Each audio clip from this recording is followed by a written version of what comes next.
Money Radio, discussing the business of making and spending money. Hello, viewers. Welcome to Money Radio, reaching you on Leadership Television. My name is Winifred Ugbebo, and I have my co-host with me, Bayo Amodu. Thank you, Winifred, and thank you for having me. Yes, and on the program today, we have a personality that we are going to be interviewing. He is the Managing Director of Jaiz Bank, Mr. Hassan Usman. Mr. Hassan Usman, it's a pleasure to have you on our set today. Thank you for having me. You're welcome. And good afternoon, everyone. So, we want to start off with our questions. Sir, now how can you assess Nigeria's economy and its impact on the banking sector? Well,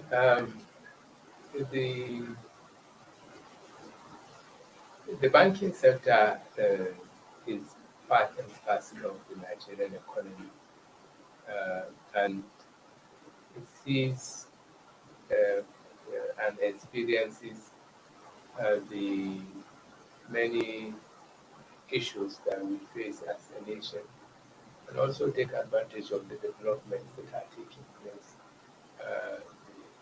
in terms of growth and opportunities in infrastructure development that are really large and looking for funding and looking for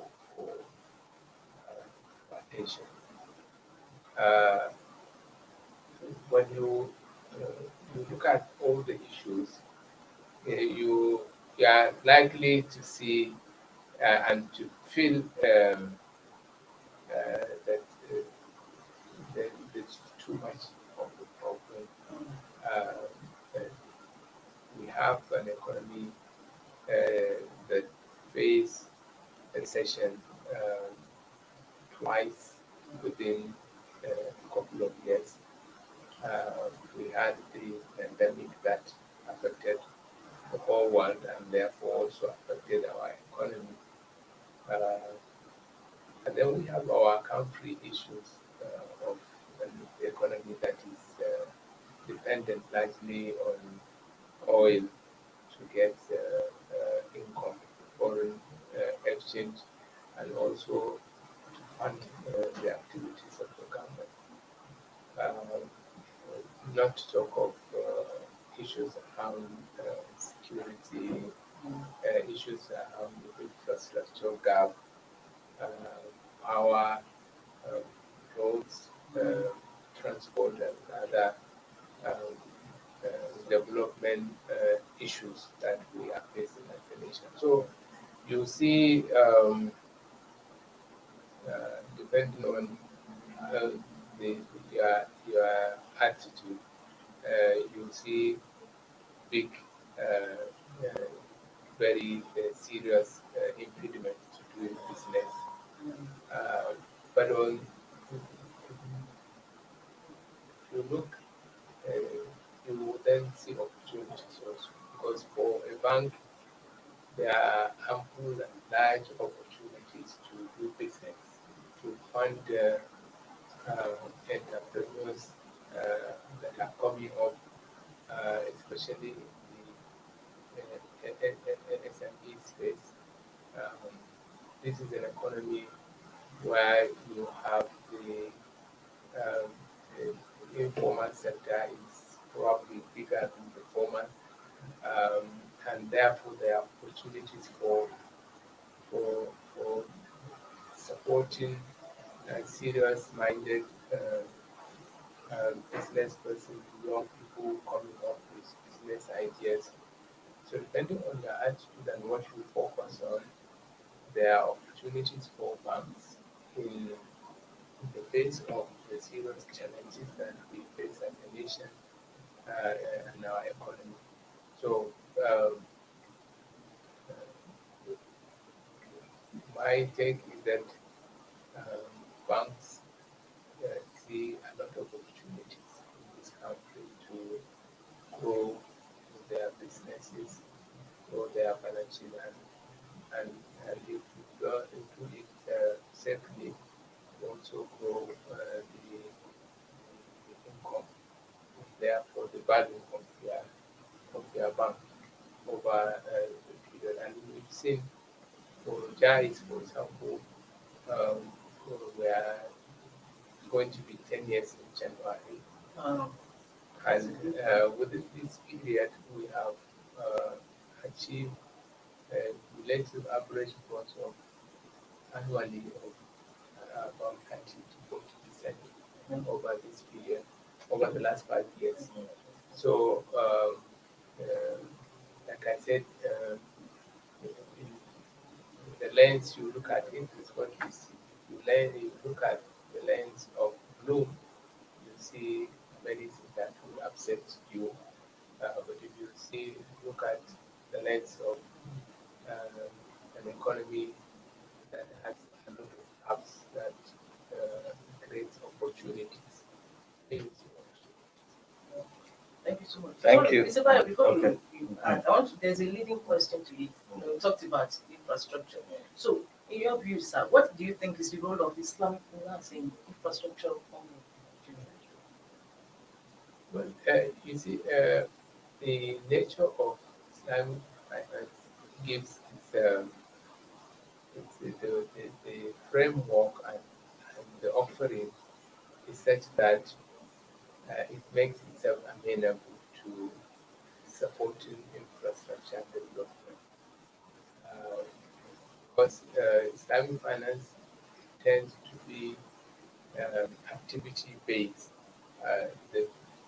The financier or the bank will have to involve itself in some real activity before um, it can earn an income. Uh, so that creates a tendency or persuasion to go towards the real sector. So if you have a customer in a conventional situation, he can take an overdraft and he can use it for many things that he desires to do. Um, because the bank will give him a line and he can draw from it.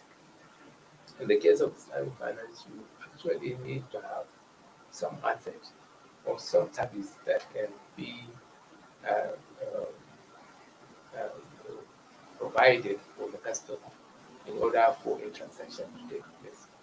So that means when there is an opportunity to do roads for the government or to airports or to develop hospitals, well, that's if you are looking at government funding, for example. Um, Islamic banks tend to do better this way because for the economy and the financing is attached to a project.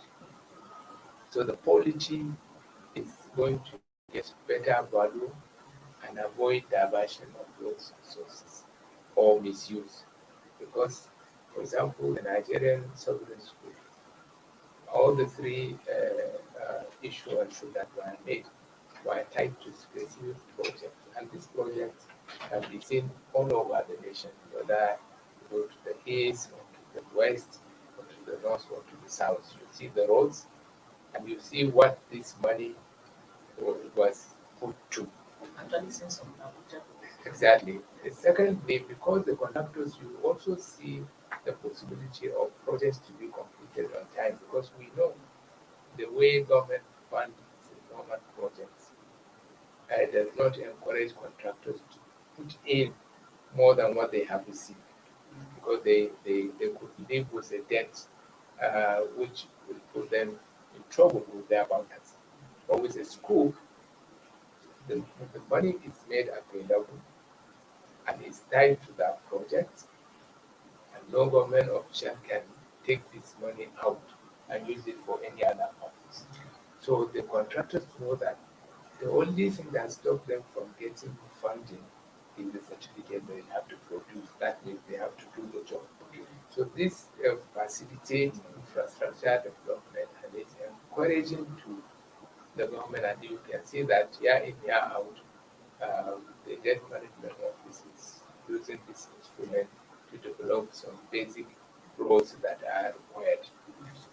Even this year, we are expecting that for the course of the year, there will be similar offerings that this, and this can be used for not just roads, it can be used for hospitals, can be used for rail system, and the offerings can be varied to involve even private sector in management of those um, facilities that are being produced to the school.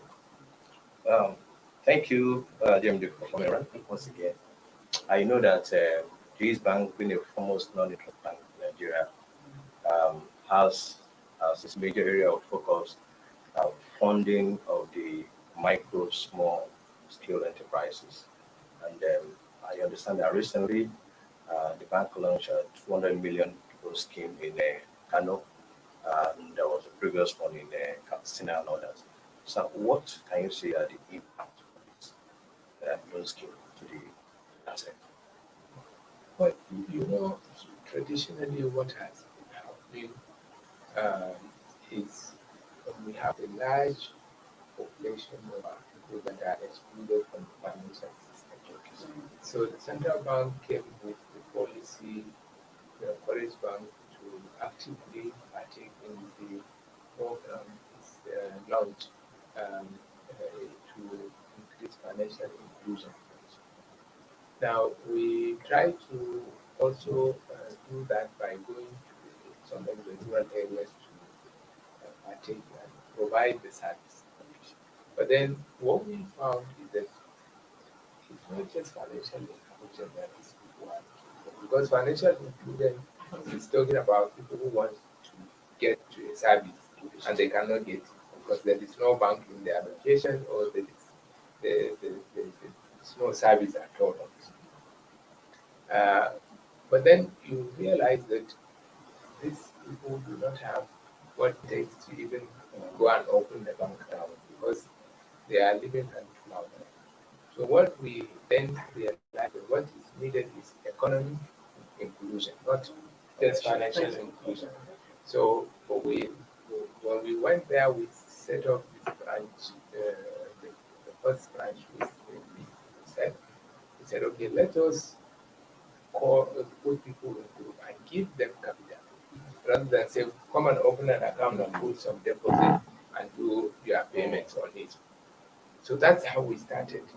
And we chose, because also we wanted to take one step at a time, we chose women groups, uh, purely a women branch.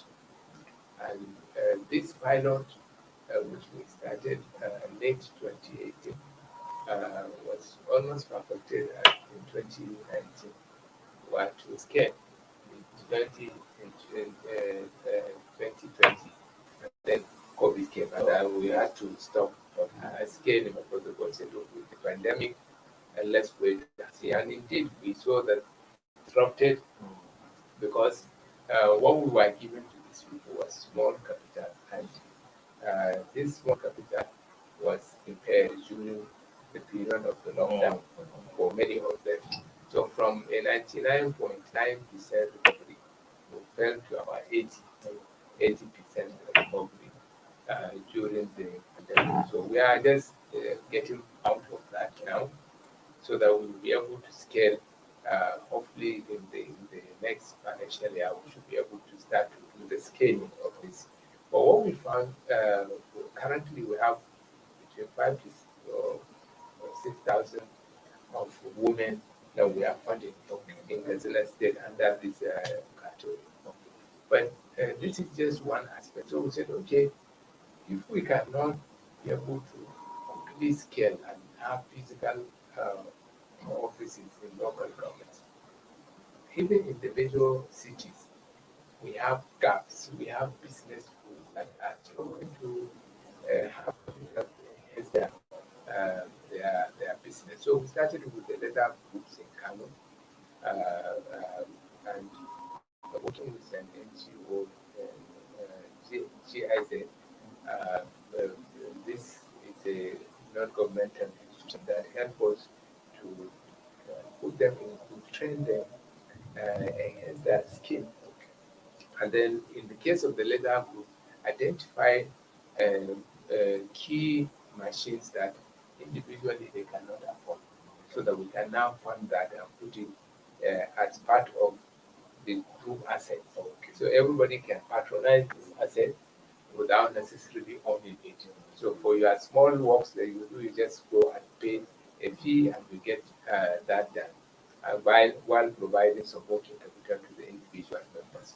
And then from there, we are doing the garments, the tailors, and clusters. So we are taking clusters now um, because individually, there is so much risk dealing with individuals on one-on-one, and also the amount is not big enough. So the requirement for managing that makes it not profitable for us. So that's why we prefer to use the cluster.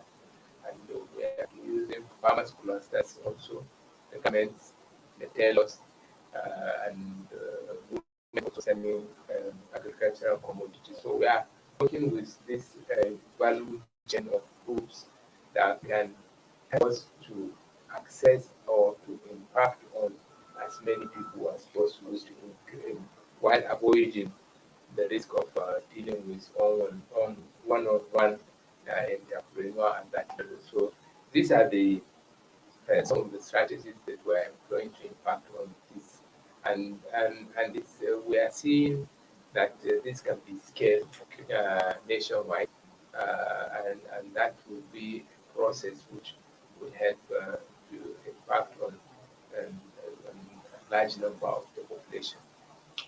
So you are supposed to be an active player in the real estate sector, financing up to 10,000 units of houses. What prompted you to go into financing of that sector? Well, like I said, Islamic finance tends to be asset-based type of financing or business or banking business. Early in our life, I think in 2012, um, uh, then Brandon Ahmad was a very young organization. We visited one of their sites based on an invitation. And we saw the good works they were trying to do. And from that time, we gave them some advice and we partnered with them. And we saw that we were impacting value on that organization and also creating value for many would be owners of homes, making it available from the point of view of the developer, enabling the developer to do much more than they could normally do because they have their budget. On the part of the would be that providing a financing that is friendly and that also enables them to own the house. So we were sitting between the developer, making it possible for them to do more than they can afford to do at the time because they have us on their side, and then we get to get people to own houses. So that's it was a natural attraction because there is an asset which was also in their need uh, by our society. And that experiment made us attracted to many developers. So every developer in town would like to come to Jaiz because it's simple. They also talk to us. So No, and you can ask the last question. no, sir. Last question from me, like I said, Islamic financing has become so popular across the world and in Nigeria. What do you think is responsible for this? Many countries are embracing Islamic financing. Well, there are a number of reasons. The first is the fact that uh, Islamic finance tend to be uh, more conservative, or the other one is it's more real tied to the economy. And I think that this has been demonstrated following the global meltdown uh, because conventional finance is based on leverage. Um, you see, a financing or a loan that is created for a mortgage, for example, one mortgage, which was the beginning of the 2008 and subsequent meltdown that we have seen coming from the mortgage market. One house can be transacted into maybe 1,000 places, and each is creating an asset. So an asset of say $101 million house can turn out in another balance sheet um, of another bank after going through maybe 10 or 20 banks that have bought and sold that same asset. It can turn out in another bank and the price will be 10 million because of the leverage that has been created. So when the meltdown came, uh, you have an overpriced asset, which basically is no more than 1 million, 1.5, but it's in the books of so many people is now 10. So if this asset is no longer that value, so it's like a pack of cards. So the derivative instruments, which is not possible in Islamic finance because Islamic finance does not allow you to sell debt or debt instrument except for its face value. So because of that, nobody will trade it because people trade because they want to make profit. So you cannot take a loan on your books and say, let me sell this loan to another bank and sell it at 1 million or at 900. The Islamic finance will not allow you to discount it. It will not allow you to add value to it. So this way, yeah, everything you see on the balance sheet of an Islamic bank will not be more than the cost plus the profit that it earned. So it's impossible to have that asset to inflate it, to inflate its value because of time. Because if I bought a house for you for um, uh, 10 million, or I buy raw material for 10 million and I sell to you at 11 million, you pay me in 2 years. In my books, I cannot have more than 11 million as the value of that asset. You get what so, and I cannot sell that asset more than 11 million, and I cannot sell it at less than 11 million. So nobody will trade with me on it because people trade because they want to get some profit. So which means there is not much divorce between the real asset and the underlying assets of a nation and Islamic financing assets. You will not have that disconnect. So that's reducing the possibility of a meltdown. So if there is going to be a meltdown, it's going to be a meltdown of the margin of 20% at most over the period of the financing. So you can't have that wide difference margin between what is the reality of the asset and the finance book. So this makes it an alternative. It's not replacing conventional, but it's providing an alternative for people who would like to try that as a possibility. Now, Islamic finance also allow banks that do offer them to also do partnership. So you come with a business, I can actually put my capital in your business and share the profit of it. It's an option. It's not a necessity that it has to be so.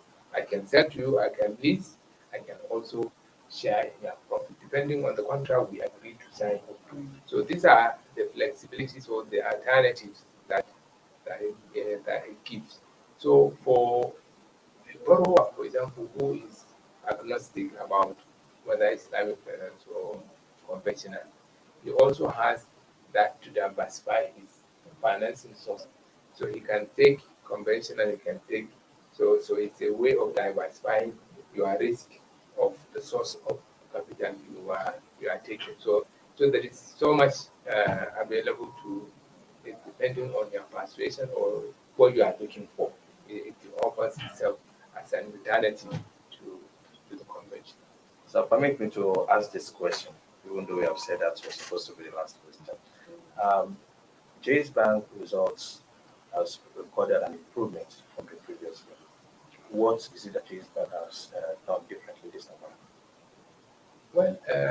Well, we are, if you see the trajectory between 2017, 18, 19, it's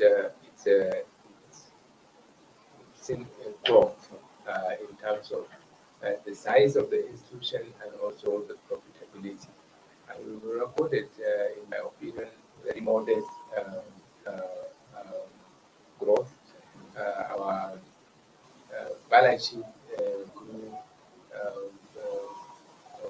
more than 40% in 2020, and that's over 2019. And in 2021 half year, we have also grown more than 35%.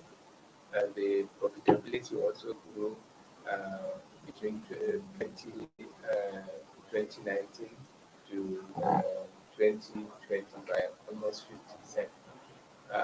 And also over 2020 and then half year, we've grown almost 70%. So these are modest results that we have achieved. The underlying reason is we try to control our costs. We also expanded the business significantly in terms of what we have been able to support. And it's also a sign of the maturity of the sector. Because when we started, some of the instruments were not available. So our treasury was not functioning well because there were no instruments.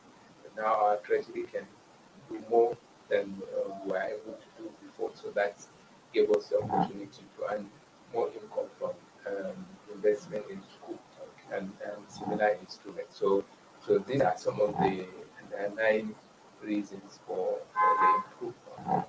Thank you so much. Thank you for coming on the show. Thank you for having me. Thank you so much, sir, for being a guest on today's program, Morning Radio. So, well, viewers, this is where we call it a day on today's presentation of the program, Morning Radio. Tomorrow is another day. Bayo? Yeah, once again, I want to thank DMD for coming around. This is much we can take on the show today. Join us next time. Thank you. Thank you. Everyone has always been faced with a moral question. Between what is right and what is wrong. Yet not everyone is ready to do the right thing.